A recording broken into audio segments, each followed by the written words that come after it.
출애굽기 23장 14절부터 17절에 의하면 이스라엘 백성이라면 반드시 지켜야 하는 이스라엘 3대 절기에 대해 하나님께서 명하시는 내용이 기록되어 있습니다.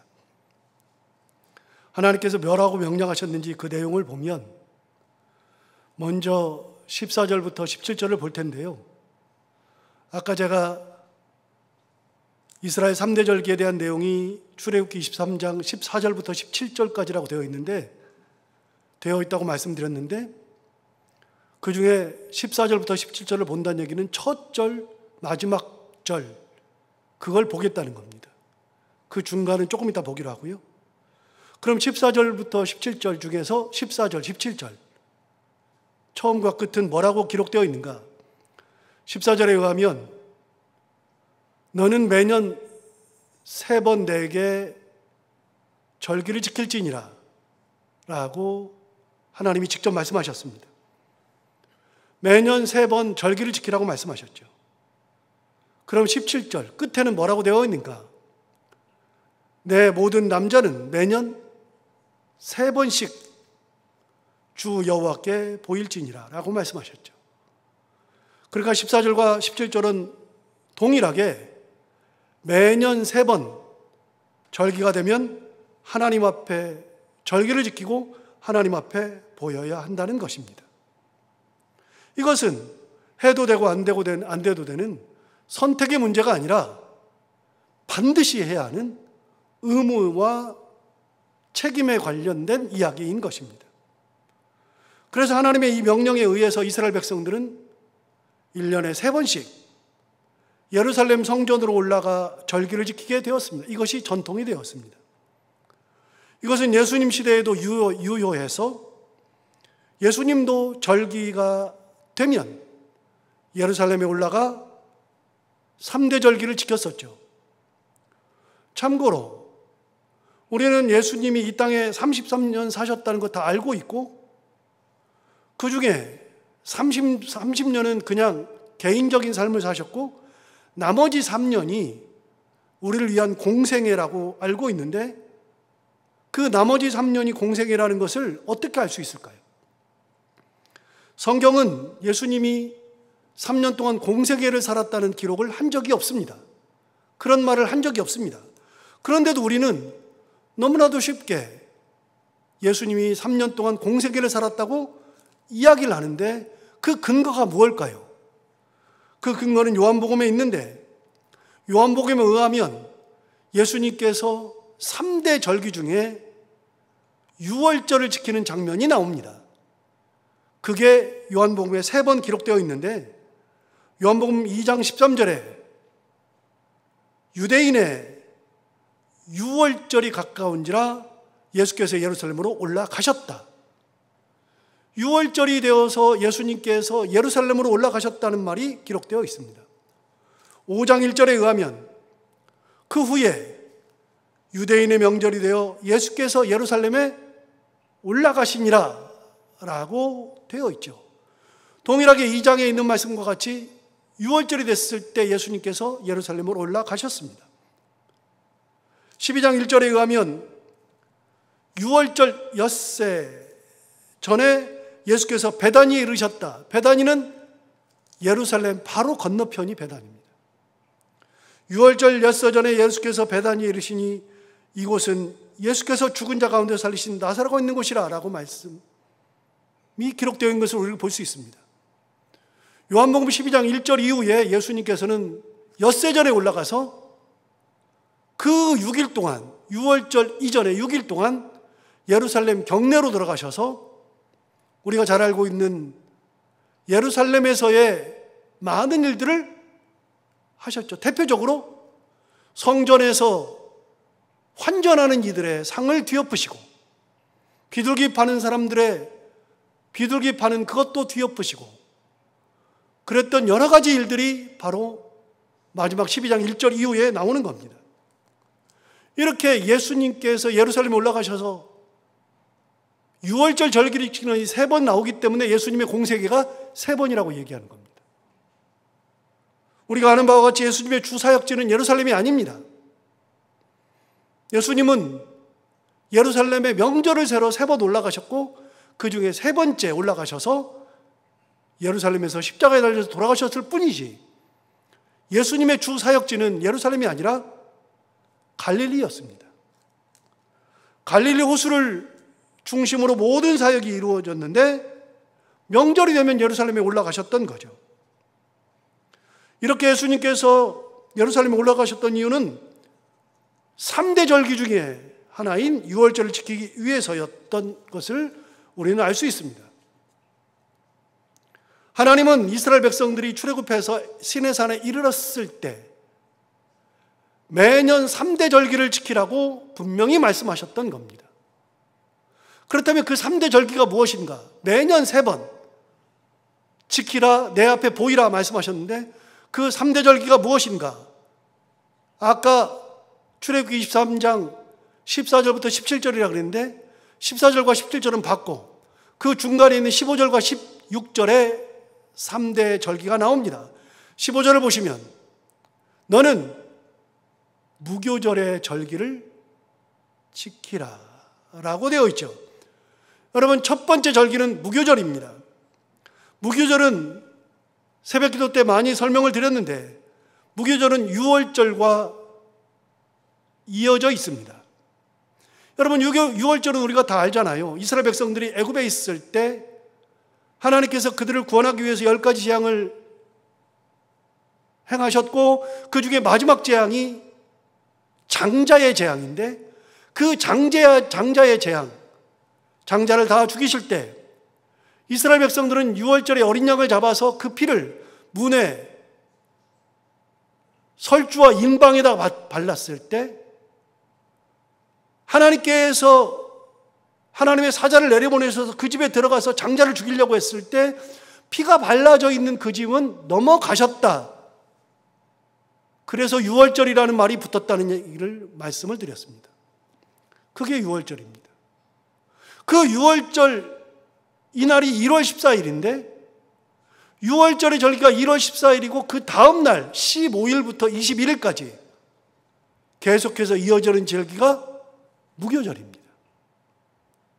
유월절의 의미를 깨닫고 무교병을 먹고 쓴나물을 먹으면서 하나님의 은혜를 되새기는 절기가 무교절이죠.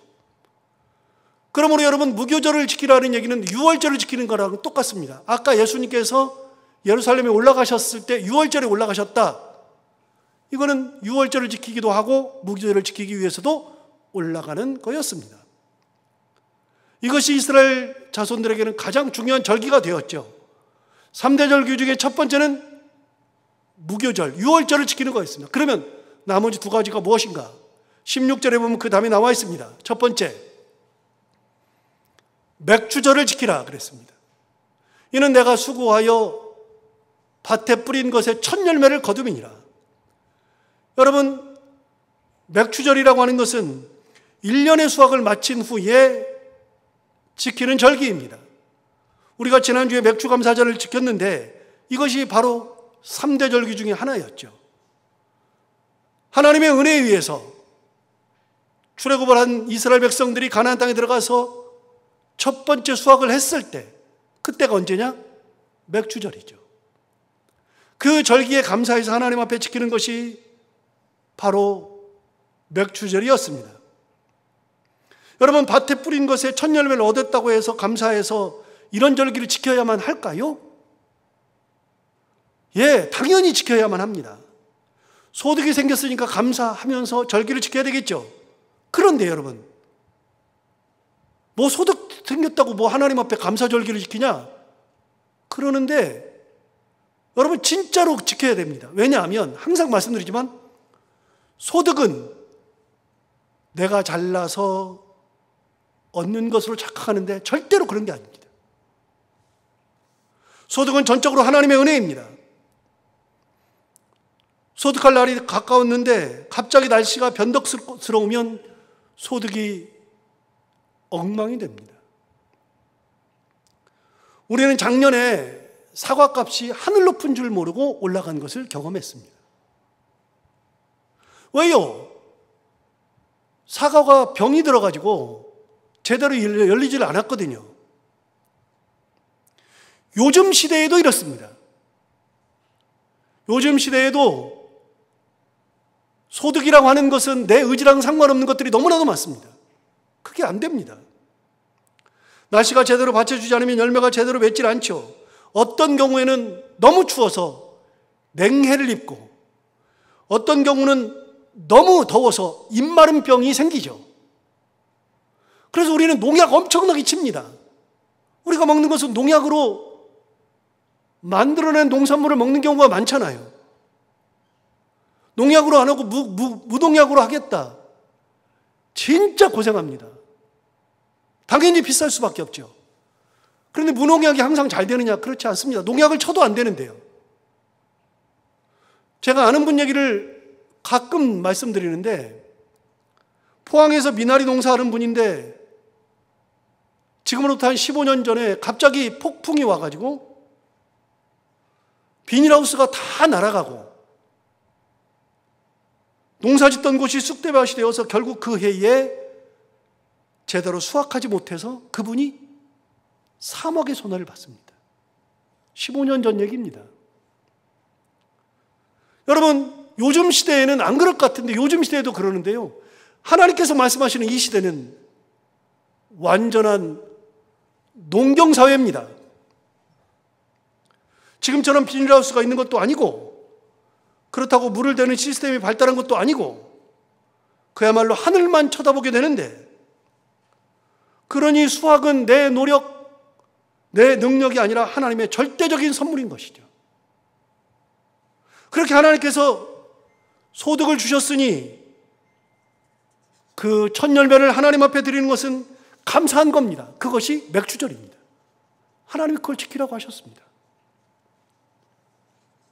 세 번째, 16절에서 계속해서 보시면 이렇게 말씀하셨습니다. 수장절을 지키라. 이는 내가 수고하여 이룬 것을 연말에 밭에서부터 거두어 저장함이니라. 여러분, 수장절이라고 하는 것은 무엇인가 하면요, 수장절이라고 하는 것은 조금 다른 겁니다. 수장절은 지금으로 말하면 초막절이고요, 장막절이라고 하기도 합니다. 여러분, 여기는 분명히 수고하여 이룬 것을 연말에 밭에서부터 거두어 저장했기 때문에 지키는 것이라고 말했지만 사실은 초막절입니다. 여러분, 초막절이라고 하는 것은 언제부터 생긴 거냐면 이스라엘 백성들이 광야로 나갔을 때에 40년 동안 뭐하고 지냈습니까? 40년 동안 이스라엘 백성들은 텐트 치고 살았습니다. 그들은 하나부터 10까지 집이 없었습니다. 여러분, 그들은 먹고 사는 것이 불가능했습니다. 집도 없던 시절, 먹는 것은 만들어낼 수 없잖아요. 그 광야 지역에 비도 안 오는 그곳에 씨앗을 뿌리면 농산물이 생기는 겁니까? 그런데 하나님께서 광야 생활에서는 텐트를 치고 살았으나, 초막을 짓고 살았으나 이스라엘 백성들은 단 한 명도 굶어 죽은 사람이 없었습니다. 먹을 것을 만들어낼 수 없었는데 굶어 죽지 않았습니다. 그래서 여러분, 광야의 생활은요, 은혜의 생활입니다. 내가 뭔가를 해서 살아간 것이 아닙니다. 광야에서는 물을 구할 수가 없습니다. 그런데 놀랍게도 이스라엘 백성들은 단 한 명도 물을 마시지 못해서 목말라 죽은 사람이 없습니다. 역시 광야의 생활은 내가 능력으로 살아가는 삶이 아니라 하나님의 은혜로 살아가는 삶이었죠. 그래서 이스라엘 백성들은 7월 14일이 되면 자기가 살던 집을 떠나서 광야 생활과 똑같이 집 앞에라도 여유가 되면 광야에 가서 먹을 것을 바리바리 싸들고 가긴 하지만 거기에서 초막을 다시 지어놓고 일주일 동안 하나님의 은혜를 새겨보는 절기를 지켰습니다. 이것이 초막절입니다. 여러분, 하나님께서 이스라엘 백성들에게 출애굽을 하고서 시내산에 갔을 때 세 개의 절기를 지키라고 그랬습니다. 무교절과, 맥주절과, 수장절, 이 세 개를 지키라 그러는데 이 세 개는 전부 다 어떤 거냐면 하나님의 은혜라는 겁니다. 내가 할 수 있는 것은 아무것도 없고 하나님의 은혜 가운데에 출애굽을 하면서 장자가 살아나고 출애굽을 했던 은혜, 하나님의 은혜 가운데에 수확을 얻었던 은혜, 하나님의 은혜 가운데 광야에서 굶어 죽지 아니하고 살았던 그 은혜, 그 은혜를 기억하고 1년에 3번씩은 반드시 이 절기를 지키라고 말씀하셨던 겁니다. 이렇게 1년에 3번씩은 반드시 성전에 올라가야 하는데, 그렇게 성전에 한 번씩 올라갈 때마다 이스라엘 백성들이 성전에 올라갈 때 무슨 생각을 하냐면 하나님의 은혜를 다시 한번 새겨보면서 올라가는 겁니다. 여러분, 오늘도 우리가 주일에 교회에 나오면서 다른 날은 몰라도 아침부터 어제 저녁부터 준비한 옷, 그 다음에 아침에 일어나서 몸을 씻고 화장을 하고 준비를 하면서 교회에 올라오면서도 우리는 무슨 생각을 하냐면 평소에는 다른 생각을 많이 할지 몰라도 주일에 교회에 올라올 때만큼은 조금 더 하나님 앞에 집중하면서 올라오잖아요. 은혜도 생각하고 감사함도 생각하고 하나님을 바라보는 마음으로 기도하면서도 올라오고, 우리도 그러는데 이스라엘 백성들은 1년에 3번씩 절기를 지키러 예루살렘에 올라갔습니다. 성전에 올라갔죠. 그때마다 이스라엘 백성들이 불렀던 노래가 있습니다. 성전에 올라가면서 불렀던 노래. 여러분, 오늘 시편 120편 1절을 보십시오. 1절 바로 위를 보시면 뭐라고 써 있냐면 성전에 올라가는 노래. 3대 절기를 지키면서 성전에 올라갈 때마다 부르는 노래. 이게 시편 120편부터 시편 134편까지 15개의 노래가 기록되어 있습니다. 그래서 이 15개의 노래를 가지고서 이스라엘 백성들이 절기를 지킬 때마다 올라가면서 차근차근히 하나씩 그 말씀을 되뇌어 보면서 하나님을 바라보면서 올라가면서 찬양했던 노래들이 오늘 기록되어 있는 것이죠. 그 첫 번째가 시편 120편입니다. 그럼 그때 하나님의 성전에 올라가면서 부른 노래가 무엇인가? 시편 120편에서 어떤 노래를 부르는가? 15개 노래 중에 첫 번째 1절을 보시면 내가 환난 중에 여호와께 부르짖었더니 내게 응답하셨도다. 성전에 올라가는 이들에게 가장 먼저 생각나는 감사의 제목은 내가 환난이 있을 때 하나님 앞에 부르짖었더니 하나님이 내게 응답하셨다는 겁니다. 사실 이거 너무나도 감사하죠. 참 재밌는 것은요, 여러분 여기를 보시면, 본문을 보시면 뭐라고 그랬냐면 내가 환난 중에 여호와께 부르짖었다. 그랬더니 응답하셨다. 이게 얼마나 웃기는 거냐면요, 이게 이렇게 기도하지 않아야 될 것 같아요. 어떻게 기도해야 되냐면 내가 환난이 없음으로 감사한다. 하나님께서 내게 환난을 제하여 주셨다.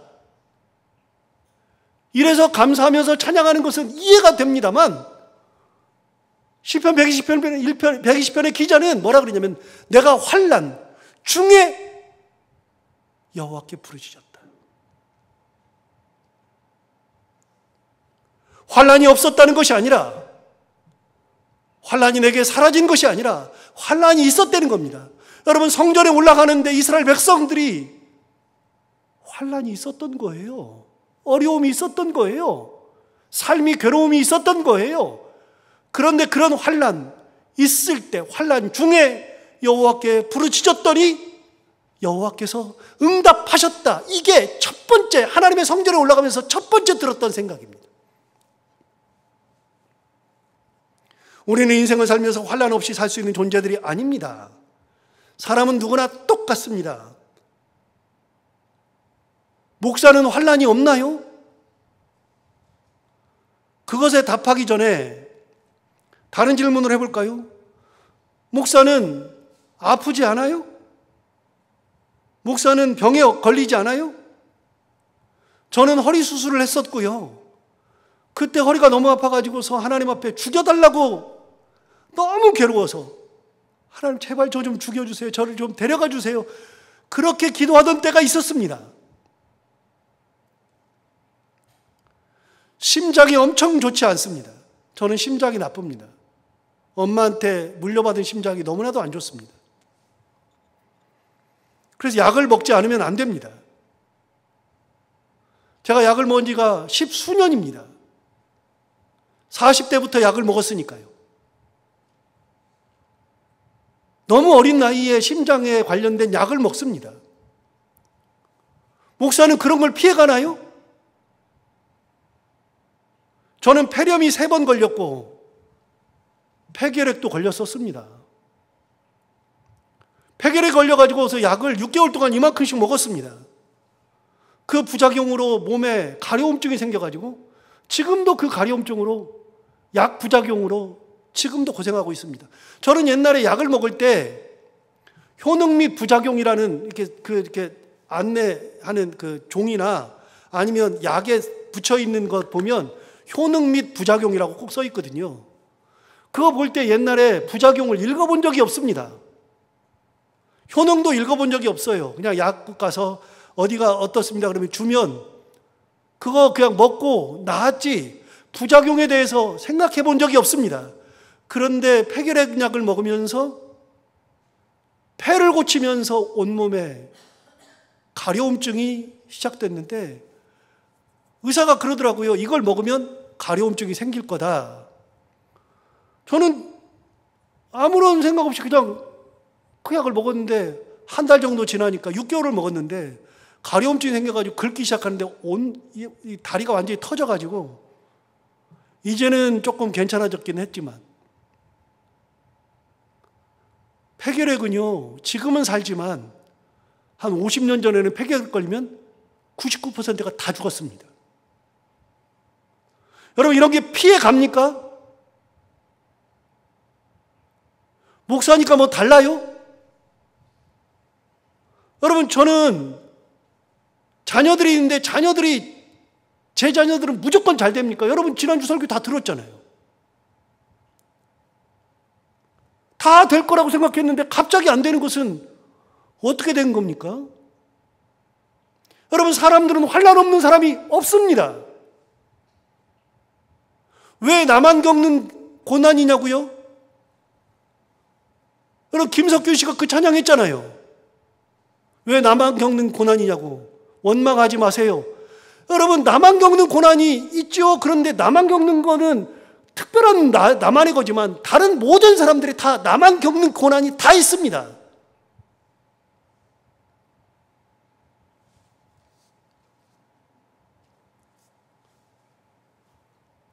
사람은 예외가 아닙니다.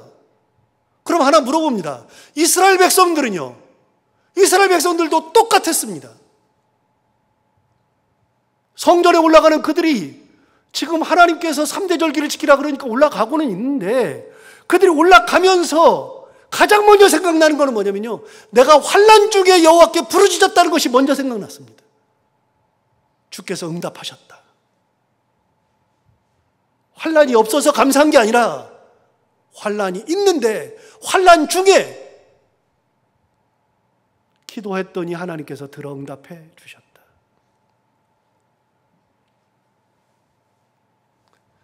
그들이 어떤 환난인지 모릅니다. 왜요? 여러분 제가 당하는 환난과 여러분이 당하는 환난은 다 달라요. 여러분이 기도 제목들이 있는 것도 다 달라요. 여러분들이 마음대로 안 되는 거 다 있잖아요. 하나님 앞에 기도하는 것들이 있잖아요. 그것들이요 사람마다 다를 뿐이지 싹 다 있어요. 없는 사람이 한 명도 없어요. 그런 예를 들자면 너무나도 많습니다. 진짜 말도 안 되는 것들이 너무나도 많습니다.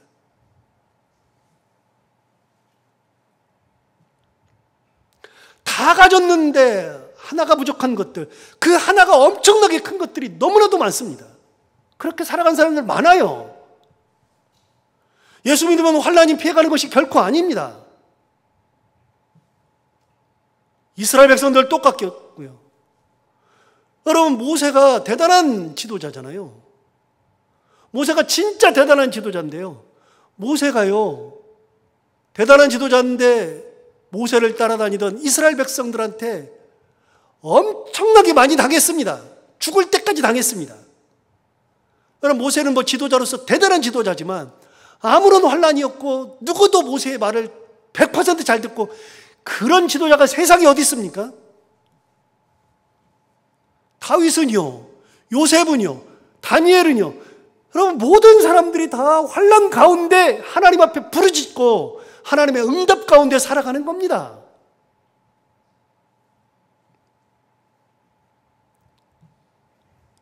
여러분 응답이라고 하는 것은 내가 꼭 원하는 대로만 주시는 것이 응답이 아니잖아요. 여러분 거기 올라가는 사람들이 다 내가 원하는데 내가 하나님 이렇게 주세요. 그러면 이렇게 딱 줘요 하나님이? 안 준다니까요. 그게 아니라니까요. 여러분 우리는 응답에 대해서 많이 제가 여러분 설교를 했으니까 여러분 아시겠지만 다시 한번 말씀드리면요. 하나님의 기도 응답은요. 기도한 대로 주시는 것도 응답이죠. 그게 맞으니까. 그런데 여러분 기도한 대로 절대로 안 들어주는 것도 있습니다. 절대로 안 주시는 거 있습니다. 예를 그렇게 들었잖아요. 2살짜리 어린아이가 엄마가 칼 가지고서 이렇게 하고서 요리하니까 지가 칼 갖겠다고 칼로 놀겠다고 칼로 하면 세상에 어떤 부모가 칼을 주는 부모가 어디 있습니까? 미친 거죠. 그런데요. 이 아이가 학교를 들어가고 이제 학교에서 칼을 잘 다룰 줄 알고 칼로 필요한 것이 있으면 칼을 사줘요. 때가 되면 사주는 겁니다. 그런데 놀랍게 그 아이가 결혼할 때는요, 칼을 세트로 사준다 그랬잖아요. 빵칼도 사주고, 과일칼도 사주고, 일반 채소 다듬는 칼도 사주고, 고기 칼도 사주고, 여러 칼을 세트로 다 사주는 거. 때가 되면 하나님 주시는 겁니다. 여러분, 아이가 횡단보도에 서 있어가지고서 그 조그만 아이가 세상 물정을 모르는데, 막 차가 오는데 막 건너가겠다 그러면 세상에 어떤 부모가 이 아이의 손을 놔줘요. 이 아이는 인격체지. 이 아이는 인격체인데 내가 아이를 함부로 할 수 없어. 그래서 인격체니까 내가 놔줄게 그래요? 미친 거죠, 미친 거. 세상이 두 쪽 나도 원하는 대로 안 주는 게 있어요. 하나님도 똑같아요. 우리에게 필요가 없고 우리의 영혼을 상하게 하면 안 주는 겁니다. 거절하신 것도 감사. 그게 응답이에요. 거절하신 것도. 우리를 거절했으면 무조건 다 하나님이 거절했다고만 생각하는데 아니요. 거절하신 것이 감사한 겁니다. 미루시는 것이 감사하는 겁니다. 어떤 때는 바꾸는 것도 있습니다. 그런데 어떤 방법인지 몰라요. 그러나 어떤 방법인지 몰라도 그러나 하나님께서 내가 환난 중에 여호와께 부르짖었더니 여호와께서 응답하셨도다. 어떤 건지 몰라요. 하나님의 전에 올라가는데 사람마다 다 기도 제목 달랐고 사람마다 사는 형편이 다 달랐고 사람마다 생각하는 것이 다 달랐고 그런데 그 사람들이 올라가면서 가장 먼저 불렀던 게 뭐냐면 내가 환난 중에 여호와께 부르짖었더니 여호와께서 응답하셨도다. 여러분 이게 하나님의 은혜입니다. 그걸 알고 그걸 감사할 수 있는 것이 신앙입니다. 하나님의 은혜를 깨닫는 것, 하나님의 은혜를 깨달은 만큼 감사할 수 있는 것, 찬양할 수 있는 것, 이게 신앙인 겁니다. 이게. 여러분, 환난이 없는 게 신앙이 아닙니다. 어려움이 없는 게 신앙이 아닙니다. 그런 가운데에서 하나님의 은혜를 깨닫고 감사하고 찬양할 수 있는 것, 이게 하나님의 참된 자녀가 가지는 신앙이라는 거죠. 그렇게 생각하면서 이제 생각나는 게 있습니다. 딱 가장 먼저 생각나는 거 2절. 진짜 중요한 얘기를 합니다. 여호와여 거짓된 입술과 속이는 여에서 내 생명을 건져 주소서. 저 옛날에 이게 해석이 안 됐어요. 이게 왜 해석이 안 되냐면 이게 왜 하나님의 전에 올라가면서 왜 이런 노래를 할까? 1절과 너무나도 상반되잖아요. 해석이 안 됐어요. 환난 중에 부르짖었더니 하나님 응답하셨다. 다음에 나오는 게 뭐냐면 거짓된 입술과 속이는 혀에서 내 생명을 건져 달랩니다. 여러분 왜요? 하나님의 전에 올라가면서 보니까 내 삶이 보이는 겁니다. 내 삶이 어떤 삶이냐? 거짓된 입술과 속이는 혀, 이런 것들이 내 주변에 가득해요. 나도 그런 경우가 있고, 하나님 앞에 그거는 아무런 의미가 없는데 하나님 앞에 가봐야 거짓된 혀. 제가 말씀드리잖아요. 새벽기도 때 요즘 계속 말씀드리는 게 그건데, 여러분 하나님 앞에 제사장을 세울 때 가장 중요하게 나오는 단어, 계속해서 나오는 단어가 거룩이라고 그러잖아요. 거룩. 제사장들이 거룩이에요. 그런데 제사장을 이야기할 때는요, 여러분 가운을 딱 그 대제사장 가운에 대해서 설명을 기가 막히게 냈어요. 막 6가지 해가지고서 화려하게 설명해서, 제가 이렇게 새벽기도 때 뭐 아이패드 가지고서 막 다 그림 그려가면서 막 해가면서 다 설명했는데, 여러분 그 옷을 딱 입으면 얼마나 거룩해요. 그런데 여러분 그 옷을 입었다 그래서 거룩한 게 아닙니다. 하나님 그 옷을 입고 하나님 앞에 딱 오면 너는 가, 넌 필요 없어. 순전 사기만 쳐놓고서 이게, 우리는 몰라요. 나는 몰라요. 하나님은 아셔요. 내가 어떤 사람인지, 어떤 신앙을 가지고 있는지, 어떤 모습으로 살아가고 있는지 하나님은 아시잖아요. 여러분 세상 사람들은 다 몰라도 하나님은 아셔요. 어떻게 하나님을 속여요? 말씀드리잖아요. 여러분 가인과 아벨이 뭐가 달라요? 제사드리는데 뭐가 달라요? 누구도 몰라요. 그런데 하나님이 뭐라 그랬어요? 가인과 그의 제물은 받지 않으시고 아벨과 그의 제물은 연락하시고. 왜 그래요? 누가 알아요? 몰라요. 그런데 하나님은 그러셔요. 가인이 따지잖아요. 하나님 도대체 왜 내 건 안 받아요? 야, 너 정직하지 않잖아. 너 정직하지 않네. 너 죄 지었네. 그러면서 하나님 뭐라 그래요? 죄가 네 문 앞에 엎드려 있다. 여러분 죄가 문 앞에서 싹 이렇게 엎드려가지고 나오기만 바라는 거예요. 그래가지고 싹 나오면 죄가 내 안으로 훅 들어오려고 문지방 앞에 딱 기다리고. 내 얘기가 아니라 창세기 4장 얘기 아닙니까? 하나님께서 하신 말씀, 누구한테? 가인한테 한 얘기예요. 죄가 네 앞에 문지방에 거기에 문에 다 엎드려 있느니라. 그러면서 뭐라 그래요? 죄가 너를 원할지라도 너는 죄를 다스릴지니라. 아무도 몰라요. 거룩한 옷을 입었다 그래서 뭐 거룩해요? 아니요. 하나님은 아셔요. 그런데 시편 기자가 딱 올라가면서 보니까 내가 하나님 앞에 갈 때 거짓된 혀, 거짓된 입술, 속이는 혀, 여기서 살았거든요. 하나님 나를 여기서 건져주십시오. 이 얘기한 겁니다. 거꾸로 보시면 6절에 이렇게 말했습니다. 6절에 뭐라고 말했냐면, 내가 화평을 미워하는 자들과 함께 오래 거주하였도다. 화평을 미워하는 자들과 함께서 너무 오래 거주한 거예요. 7절 보세요. 뭐라고 됐어요? 나는 화평을 원할지라도 내가 말할 때 그들은 싸우려 하는도다. 나는 화평을 원하지 않는 사람들과 미워하는 자들과 함께 오랫동안 있다 보니까 그 상황에서 내가, 야, 그래도 그러지 마. 화평을 이야기 않으면 그 사람들이 나랑 싸워요. 막 자꾸. 그러니까 그런 사람들과 있으면서 내가 너무나도 괴로운 거예요. 나도 모르게 거짓된 입술, 속이는 여가 막 나와요. 나도 막 그런 공동체에 있다 보니까. 우리 고사성어 중에 금묵자욱, 근주자적이라고 있잖아요. 금묵자욱이 뭐죠? 무게 가까이 하면 나도 겁먹게 된다. 쉽게 말하면 검은색과 같이 있으면 나도 검정색 된다. 근주자적이 뭡니까? 내가 붉은 것과 같이 있으면 어느 날 나도 모르게 붉은색이 물든다. 이거 고사성어에 나오잖아요. 금묵자욱이요 근주자적이라. 맞아요. 여러분 붓글씨 써본 사람들은 다 알아요. 붓글씨를 쓰다 보면 진짜 조심하는데 어느 순간에 보면 내 옷에 검은색 묻잖아요. 아, 그것까지 볼 것도 없어요. 요즘 뭐 붓글씨 안 하니까. 그저께 제가 옷을 입고 있는데 집사람이, 아, 왜 그 옷을 입고 있냐요? 그래서 왜? 그랬더니 여기 밑에 김치 국물이 떨어져 있는데 그걸 왜 하루 종일 입고 다니는 거예요? 알았나요? 내가 언제 김치 먹었지? 보니까 먹었더라고요. 나는 알지도 못해요. 그런데 어느 순간에 김치를 묻히고 다녔어요. 나이 드니까요, 변화되는 게 진짜 많은데 그 중에 하나가요, 나도 모르는 사이에 옷에 그렇게 많이 튀어요. 왜 이렇게 튀죠? 그 다음에 나이 되니까요, 침이 그렇게 많이 나와. 옛날에 어른들 내가 침 흘린다고 우리 엄마한테도 침 좀 흘리지 마 그랬는데, 제가 나도 모르는 사이에 침 막 흘리고요. 진짜 가장 괴로운 거는요, 나이 들어서 그런 건지는 모르는데 자꾸만 앞에 자크를 열고 다녀요. 어쩔 수가 없어요, 그게.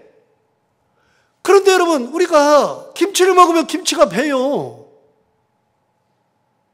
나도 모르게 그렇게 돼요. 여러분, 화평을 미워하는 자들과 함께 맨날 험담하는 사람들과 같이 있잖아요. 나도 모르게 험담하고 있어, 진짜. 나도 모르게. 그래서 제가 제 아내한테 항상 하는 얘기 있거든요. 그런 얘기들이 있거나, 혹시 어떤 일이 있거나, 친구를 만났거나, 누구를 만났거나, 그런 얘기가 있으면 그냥 그만 와라. 그런 얘기 듣지 말아라. 하지 말아라. 있으면 그렇게 돼요. 그런데 시편 기자가 있다 보니까요, 내가 화평을 원하지 않는 자들, 미워하는 자들과 함께 너무나 오래 있다 보니까 그들과 함께 그냥 내가 화평을 이야기하면은 벌떼처럼 달려들어가지고서 나한테 얘기하니까, 싸우려고 그러니까 견딜 수가 없는 거예요. 내가 이런 몸으로, 이런 상황으로 하나님의 절에 올라가니까 괴롭죠. 그래서 아까 2절에 뭐라 그랬어요? 여호와여, 거짓된 입술과 속이는 혀에서 내 생명을 건져 주소서. 하나님의 절에 올라갈 때 내가 보이는 겁니다. 하나님, 내가 이렇게 살았습니다. 여러분, 정신병을 가진 사람과 함께 접촉한 적이 있습니까? 저는 같이 살지는 않았지만 그런 사람들을 꽤 많이 만났습니다. 그런데 그 짧은 순간 그들과 같이 이야기를 하다 보면요, 얼마나 힘든지 몰라요. 그런 사람들과 있으면 헤어나올 수가 없어요. 제가 그 부모들을 보면서 진짜 대단하다고 느끼는 게, 어떻게 같이 있을까? 자식이지만 어떻게 같이 지낼까? 그래서 저한테 와가지고서요, 그 상담을 많이 해요. 우리 아들이 그러면서 상담을 많이 하는데, 그거는요, 상담으로 되는 문제가 아니에요. 그냥 얘기를 들어주는 걸로 끝이에요. 여러분, 그런 사람들과 있으면 그런 에너지를 받는 겁니다. 거꾸로요, 좋은 사람과 있으면 좋은 사람의 에너지를 받는 겁니다. 이거 굉장히 중요하거든요. 사람은 사람에게서 나오는 에너지가 있습니다.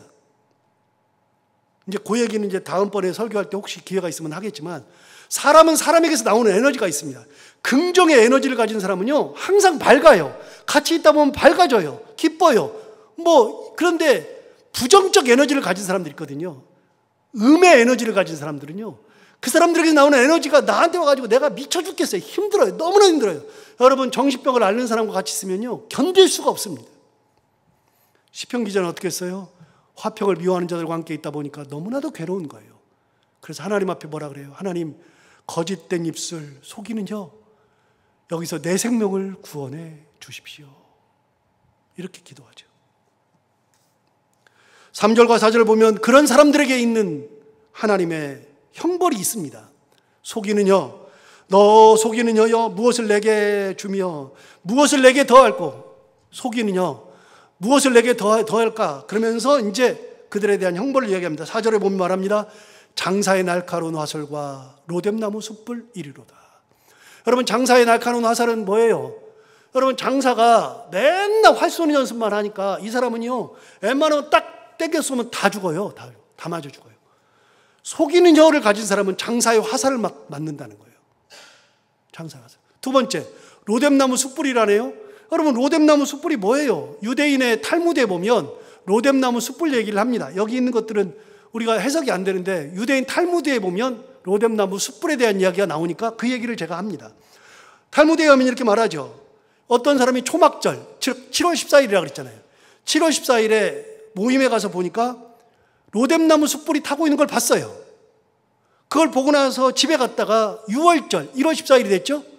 6월절에 다시 와서 보니까 그 로뎀나무 숯불이 지금도 타고 있더랍니다. 몇 개월 타고 있습니까? 6개월 타고 있습니다.